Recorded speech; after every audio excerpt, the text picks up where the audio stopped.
Hello everyone and welcome back to the channel.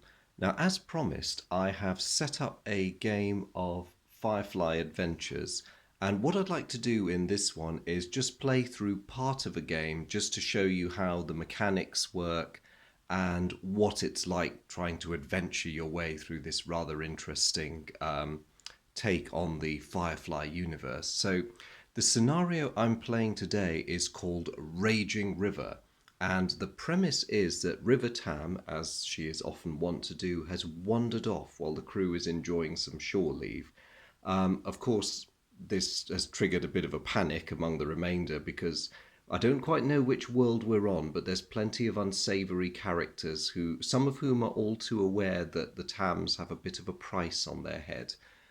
There's probably also some even more unsavory characters who think that a vulnerable young person on their own is prize kidnap material. So, whatever the case, River has disappeared and we've got to find her. Now, there are only 4 crew members available for this mission. I think the assumption is that the remainder are off doing whatever business we have on this world.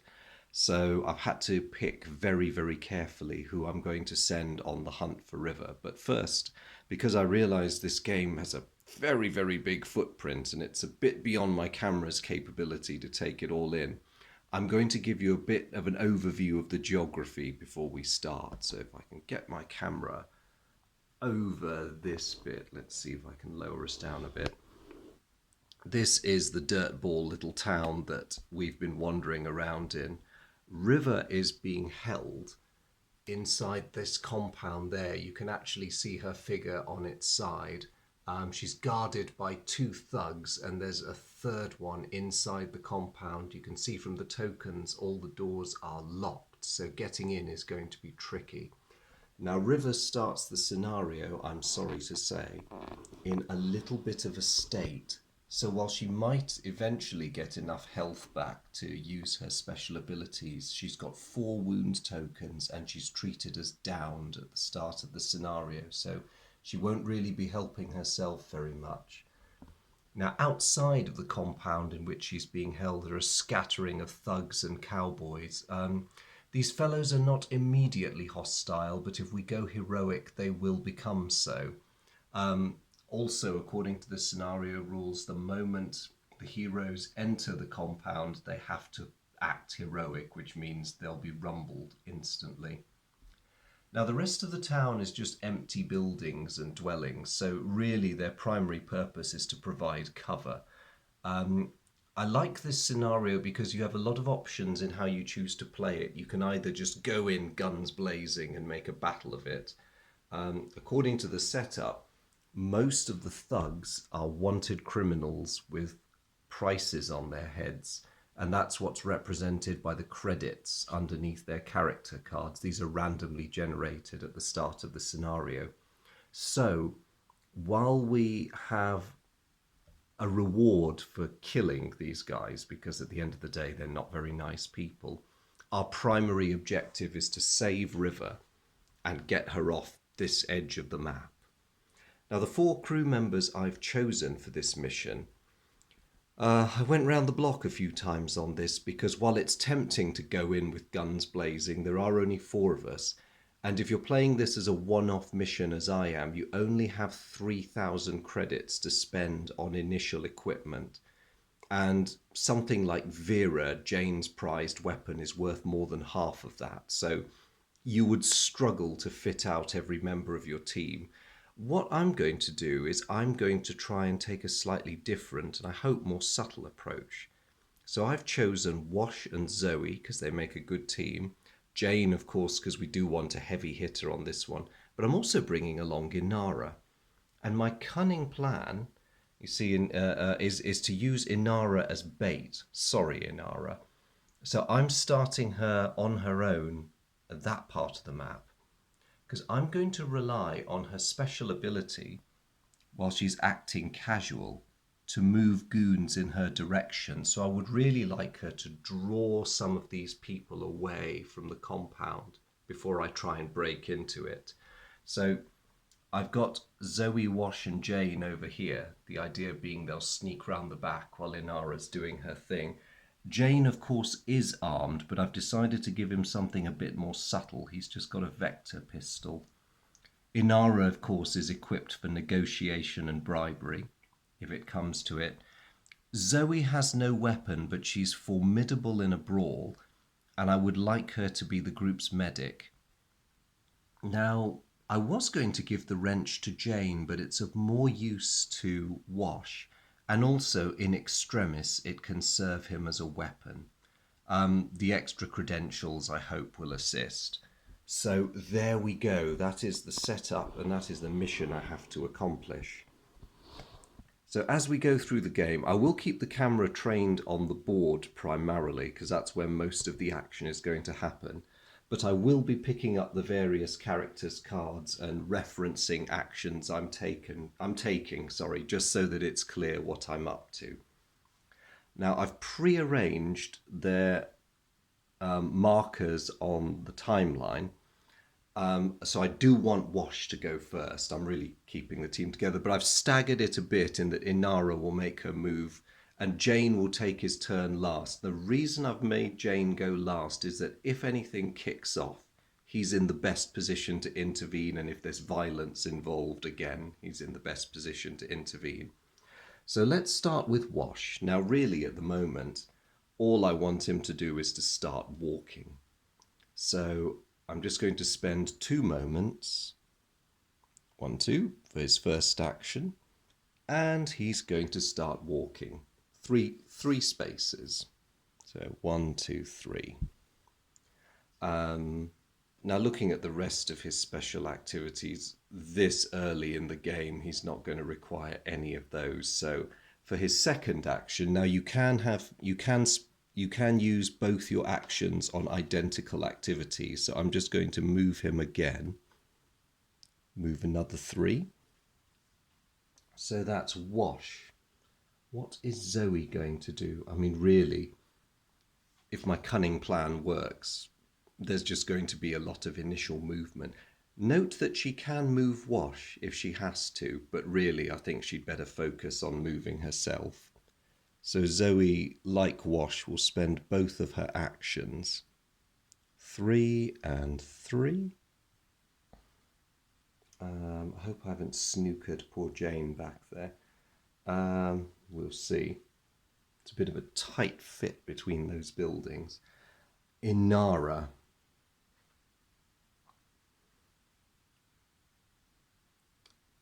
I think we can start moving goons towards her. So apologies for misusing a companion in this way, Inara, but I'm going to start using you to move 2 visible goons in our direction, just for the sake of getting them out of the way. So it's 2 moments each of her time, and the closest goon is going to come and, I don't know, try his luck.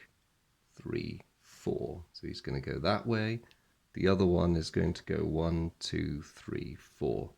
So you see what I'm doing? I am trying to clear most of the opposition away from the area I want my other guys to be working in. And lastly, we have the incomparable Jane. Now, you'll notice that he takes more time to move than the others. He's a tiny bit more ponderous.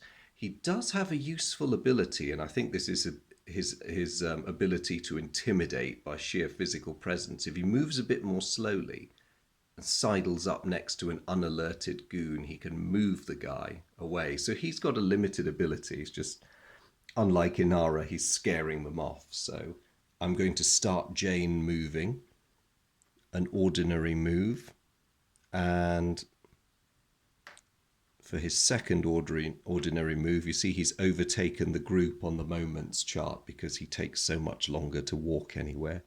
I won't move him his full... Actually, I might as well. We'll park him up against that building. So far, so good.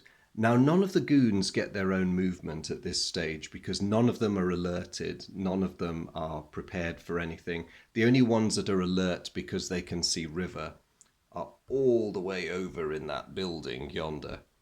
So it's straight back to my group. And And you see how the turn order can change because the stack on the fifth moment is now headed by Inara.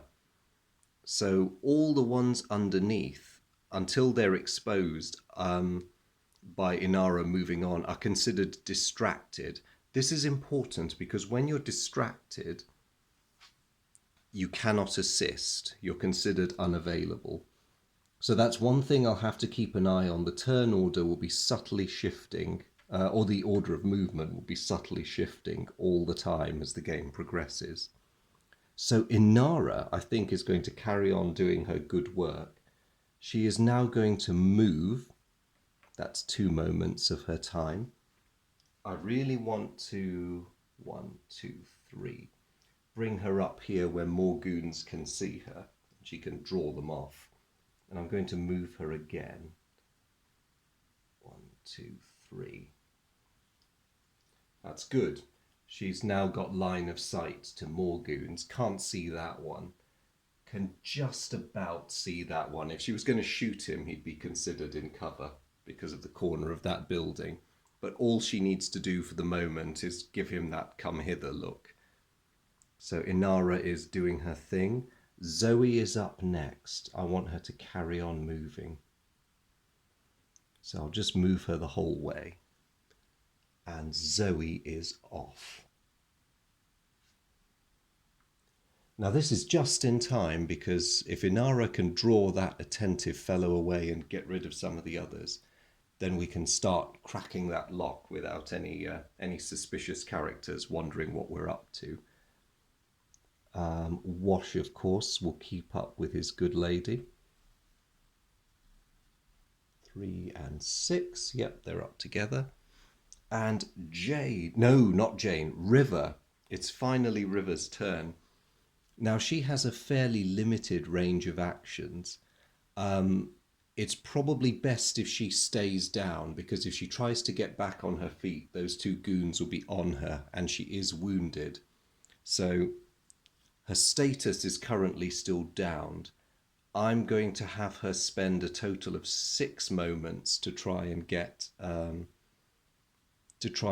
back on her feet.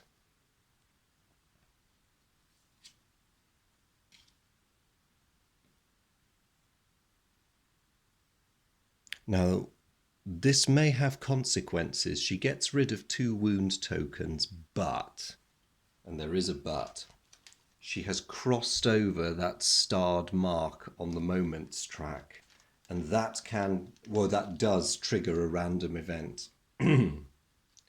So I am going to roll a dice and see what happens on the event chart.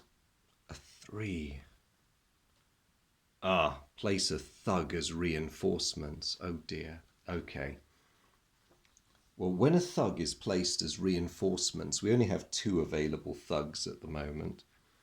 Actually, no, we only have 1 because the other's a cowboy. So the thug appears as a reinforcement, as close as possible to the character. Now, this is very unfortunate because it means that the guy appears inside the building, which is not what we want, because it means that when River regains her feet, she's going to have to contend with not 2 but 3 thugs. That is not so good. Meanwhile, Jane.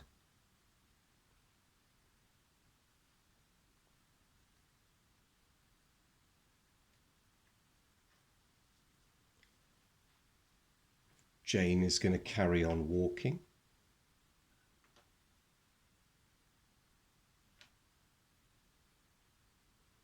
And follows the other 2. So it's coming together. Hang in there, River. We're coming for you. The random event is only triggered the first time any of your crewmen pass over that marker. When subsequent crewmen do, nothing happens.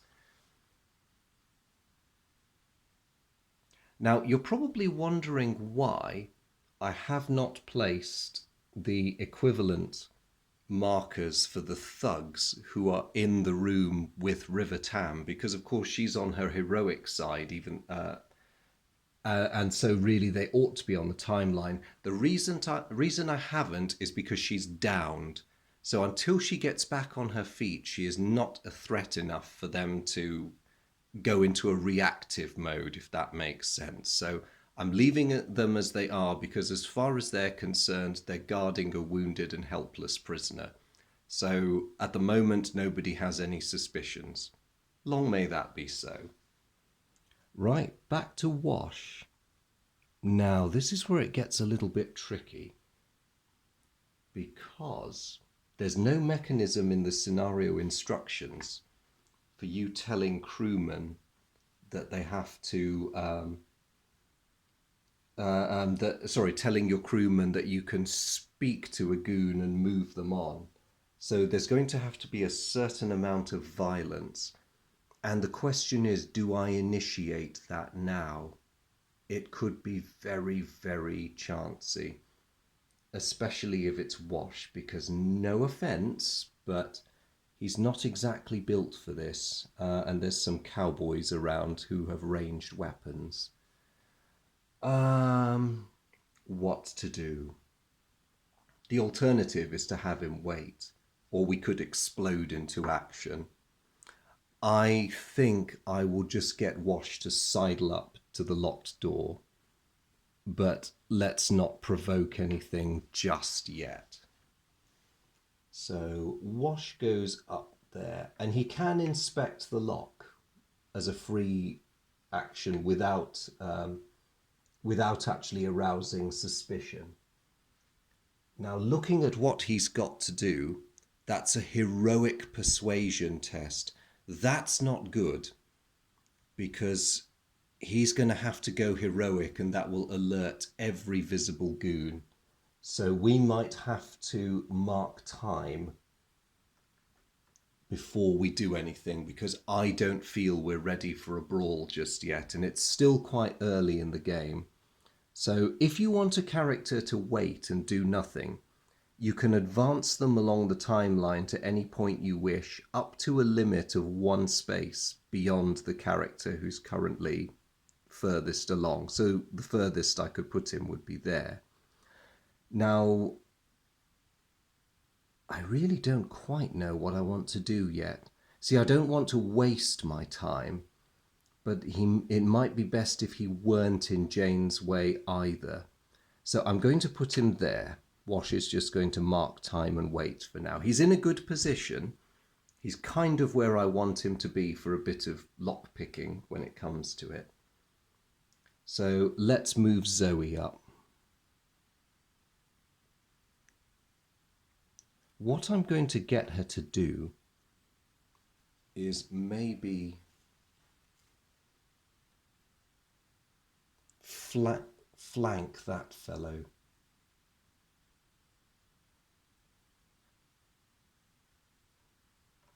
So that if necessary, she and Jane can pounce on him. Or an alternative is get her close to him and Jane close to him, so that when push comes to shove, we can jump all three of them. Maybe that's the answer. Yes, actually, I will send her on her merry way over there. So she was here. For her second movement, I'm going to send her over to that guy. Right, it's Inara again. Actually, some of this may be a bit unnecessary. I'm going to have Inara work her magic on two more goons. So she can call that one over, and she can call that one over. If there's enough time, it would be quite handy if she could lead the whole lot on a bit of a merry chase. But I think it might take too long to root him out, so we may have to jump him and beat him up. Let's see how it develops. We're back to River, and I am tempted to have her continue to stay down, but spend 6 moments healing the last of her wounds. So River is almost at a state where she can get up. What I'd really like to do is time it so that River's ready to get back on her feet just as her friends are breaking into the compound. Or even better, breaking into that room, because then that will even the odds quite a bit. Of course, the other thing is we don't really want too many thugs wandering around outside unmolested. It's a difficult one. Herm. Oh well, let's see what Jane's going to do.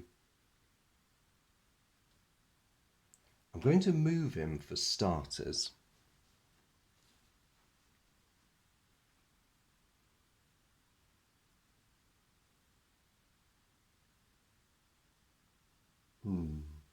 But closer to which one? Oh, I know. He is close enough. I'll move him again. Just 2 spaces. And he can use his natural intimidation and give this fellow an extra nudge to go away. That's not looking too unhealthy at the moment. Right, and it's back to Inara handily enough. So I am going to get her to continue. Actually, she probably wants to, yeah. This is tricky. I really want her to back up a bit now. Just to really lead these fellows away and out of sight. So she is going to smile coquettishly.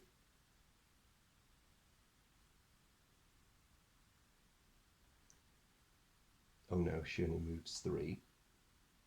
And she is going to work her magic again on the furthest of these fellows. And move him round there. He does have to move towards her, and this is where it gets a little bit interesting.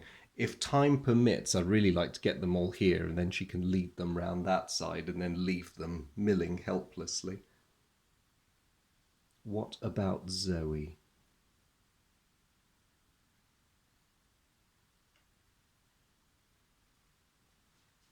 I will continue moving Zoe up towards that fellow. I think we will end up jumping him.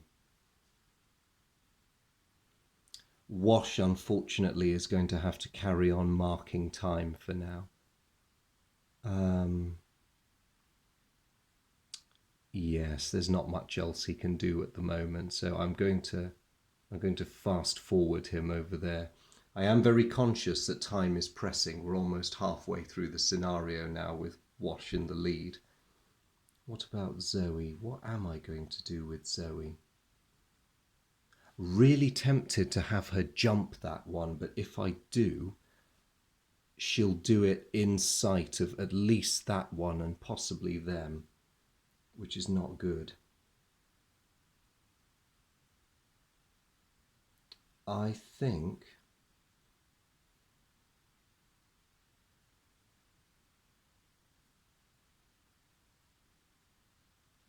I might get her just to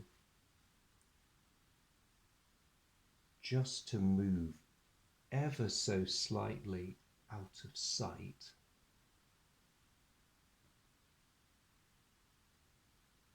And then have her mark time next to Wash.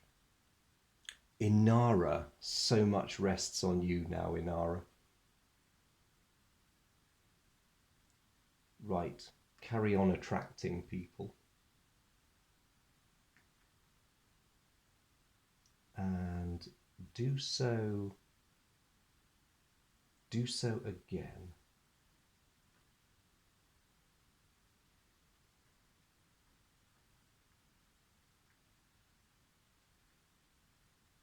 Okay, that's brought him there, which is next to her.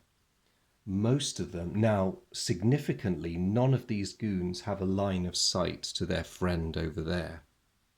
And that's very useful, because if Zoe brawls with him and beats him up rather than shooting him, it will not alert the others. So that's something I've got to try. River is ready to get back on her feet, but it's a bit too soon. So, oh wait, Inara passed the star, so we've got to see what happens on the event chart. And I've just rolled a 1. Cruel guard. If River is still in the industrial yard, she takes 1 wound. Oh no, poor River. Sounds like these horrible people are playing with their food. That's not good. Okay. But at least it means they don't get reinforcements, which is a very welcome development. So it is River's turn anyway. I think if she just heals that wound she just got, and then for her second action, if she simply marks time over Inara. What I might do, actually, is move Jane into a position where he's able to help Zoe dispose of that fellow hiding over there. So 1, 2, 3. And for Jane's second movement, 1, 2. Now he could have used his ability to move the guy, but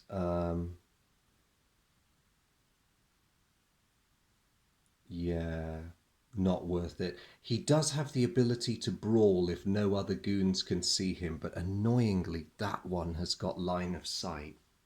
If only Inara could move that one out of the way, but it's a bit late. However, that one cannot see Zoe, so I think the time has come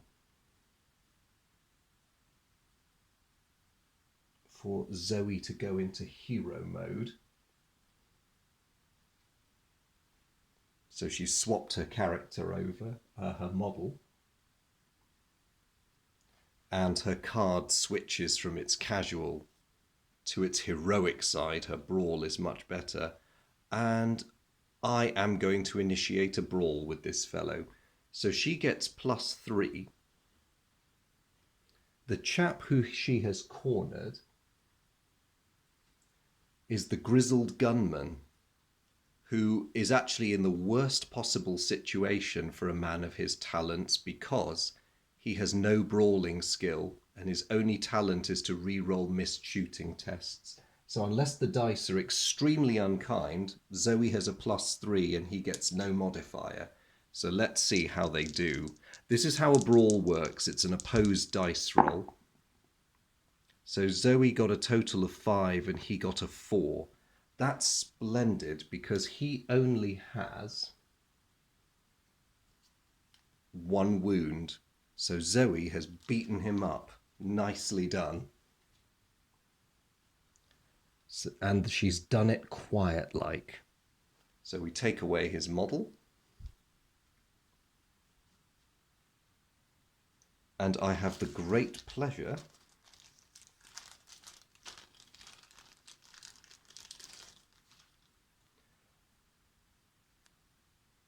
of putting a downed figure there.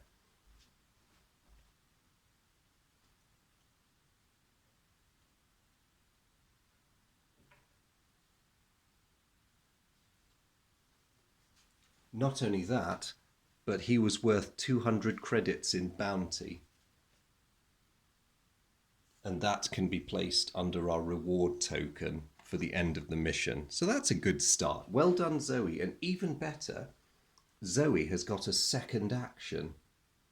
So what I'm going to get her to do now is to spend two more moments, now that she's got rid of the immediate threat, to act casual again, so that on a future turn she can wander out in front of these other guys and they won't know that anything's wrong.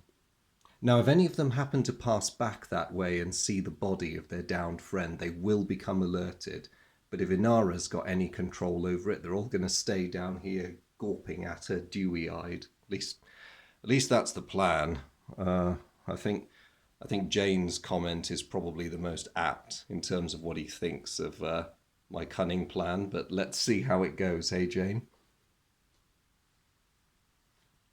Right, it's back to Wash now. He is still in line of sight of a lot of these other fellows. Um, I am going to risk him marking time one last time to see if I can just get some of these people out of the way. But I am conscious that we're running out of time, so it's back to Zoe. Oh, yes, I forgot to change her model back when she became casual. Let's just do that now.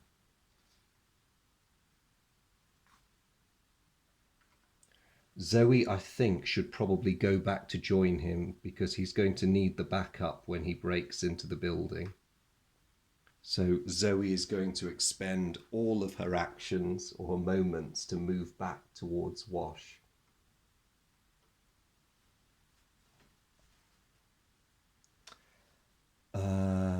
What is River going to do?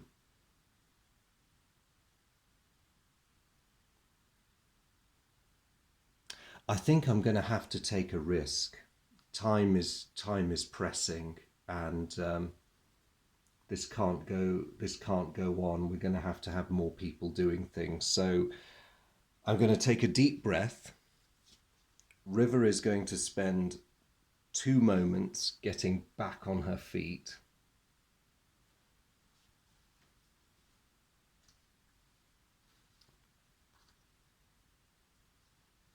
And her guards are about to get a slightly nasty surprise because she's going to go absolutely ape on them. She has no equipment, but she's quite a formidable fighter.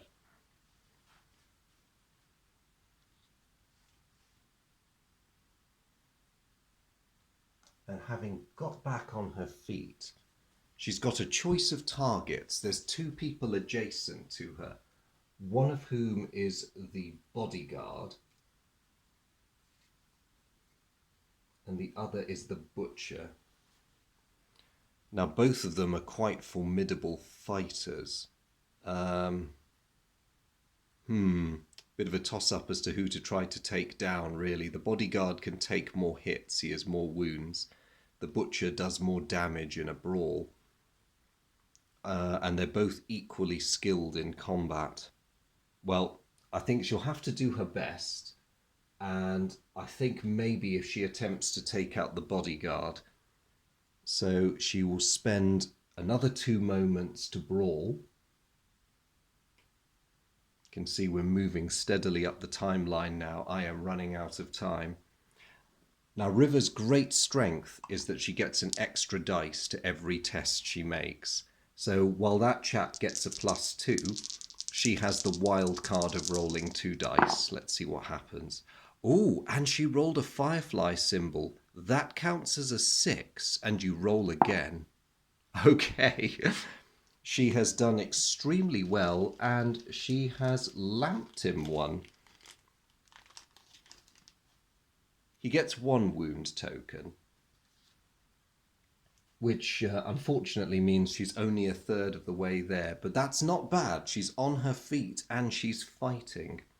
The bad news, of course, is now 3 of the bad guys are on alert. So it's the butcher, the bodyguard, and the punk. And unfortunately, because they're newly alerted now, they take the next turns. These guys follow a fairly simple logic tree. If possible, their first action or actions, they will brawl with a target. Failing that, they will move towards the closest target. So going from left to right, I'm going to start with the bodyguard. Makes sense, she smacked him.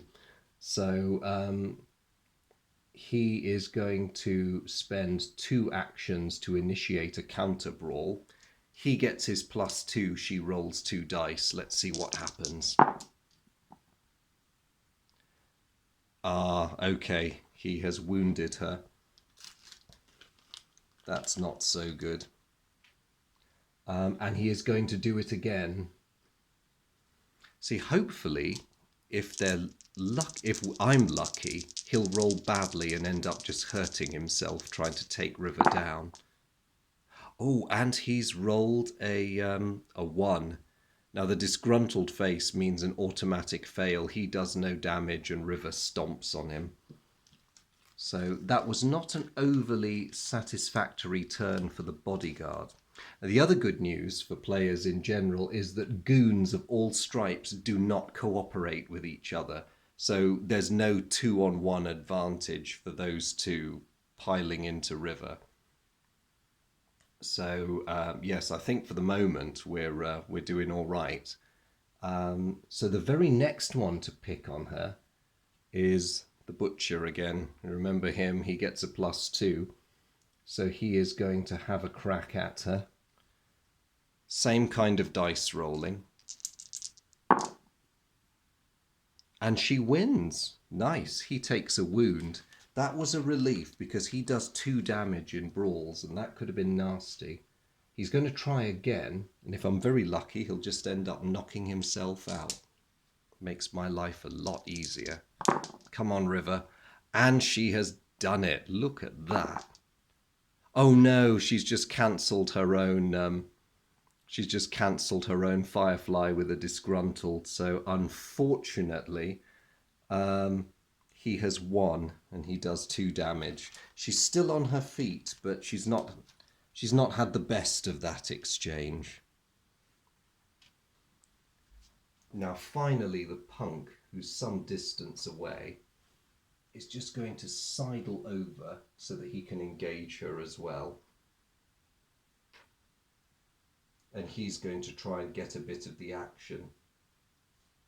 Now luckily for River, the punk is a particularly uninspiring character, but it's very important to try and take him down because if you attack him and he stays on his feet, he's a good draw for reinforcements. Luckily, it's his turn and his attack, so if he does badly, it's all on him. And he only has 1 health point, which is good.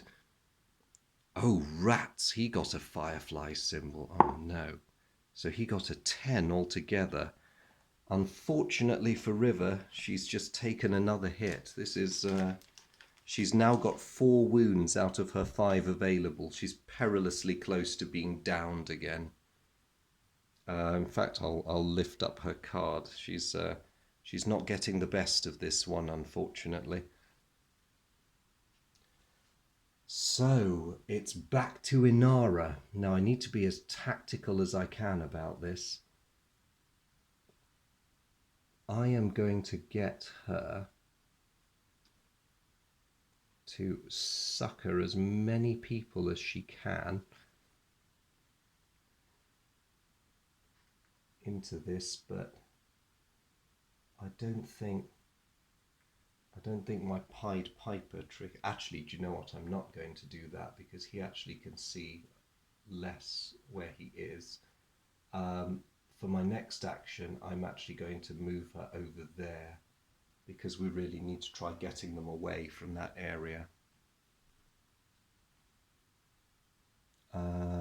Wash is... What are we going to do? We're running out of time. I think I have no choice, you know. If we're going to do this within the time limit, Wash is going to have to go heroic. All right, Wash, let's do it. We're going heroic.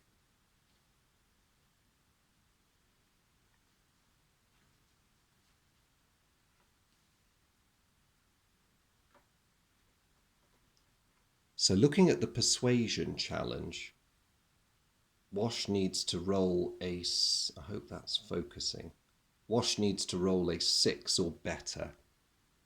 And I think he has a pretty good chance of doing that.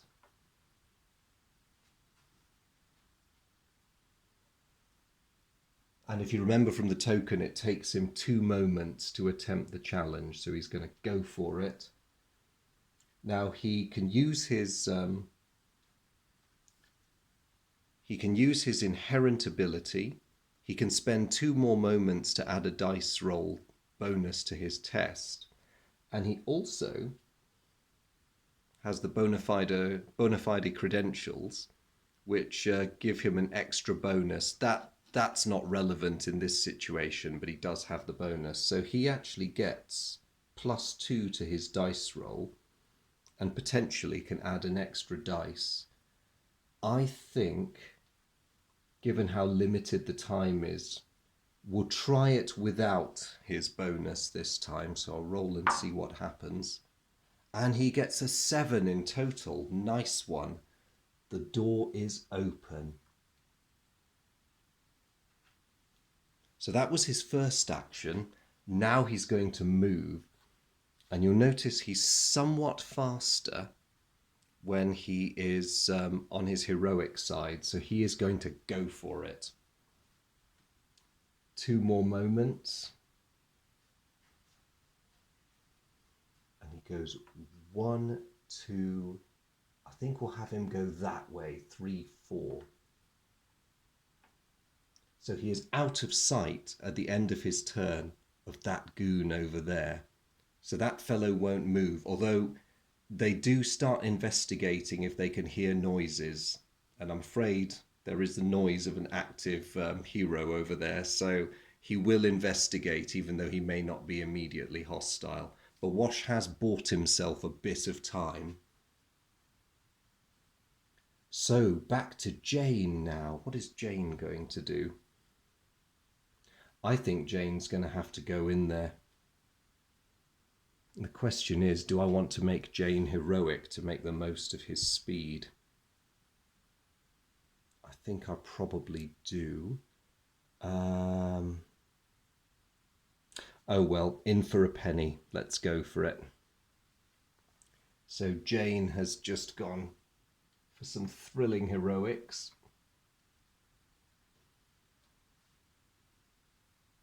So he's going to move at his new speed of 4. And I'm going to have him do it again.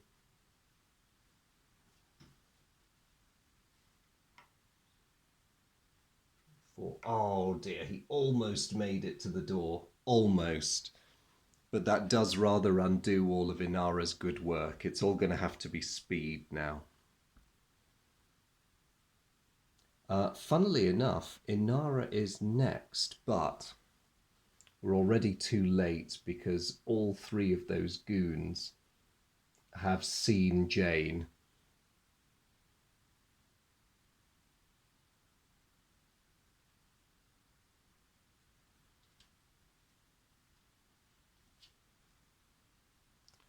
So we add 3 more enemies to the timeline. And unfortunately, they take their turn before Inara does. So the Roper, following the cowboy logic tree, he's more than 6 spaces away from a target. Cowboys always prefer ranged attacks, so he's going to try and move closer to Jane. So the 2, he's going to go 1, 2, 3. He's still out of range. So he's going to go 1, 2, 3, but he can't take any offensive action this turn because he's spent it all moving. Now the Bruiser is next. He too is going to follow the rather simplistic logic of his kind, and he's just going to head blindly for the threat. Also hoping to engage Jane. He does not see Zoe as a threat.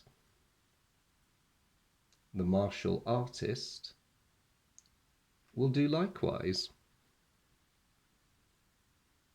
I suppose the good thing is Inara's shenanigans have bought the rest of my team some time to get into position and then make a move. But it's going to be tight. It's going to be very, very tight indeed. And funnily enough, it's Inara's turn again. There is still some good she can do. She can draw away that last fellow. Or can she? Actually, no. He could see Jane as well. So before Inara gets to go, the duelist is getting in on it too. Oh dear. I hope I haven't misjudged this terribly.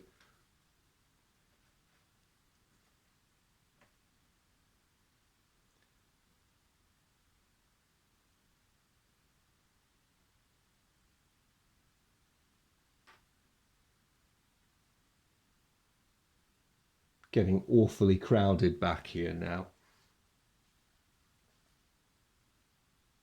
Okay.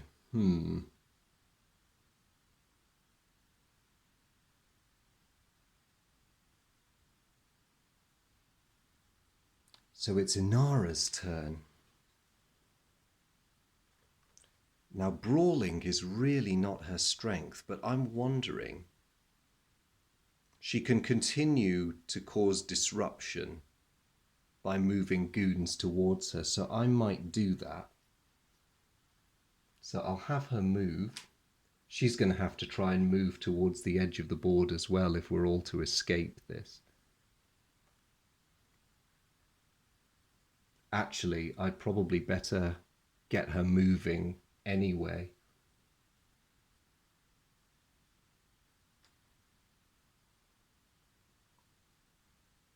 So I'll move her there. Hopefully next turn she can do some distracting.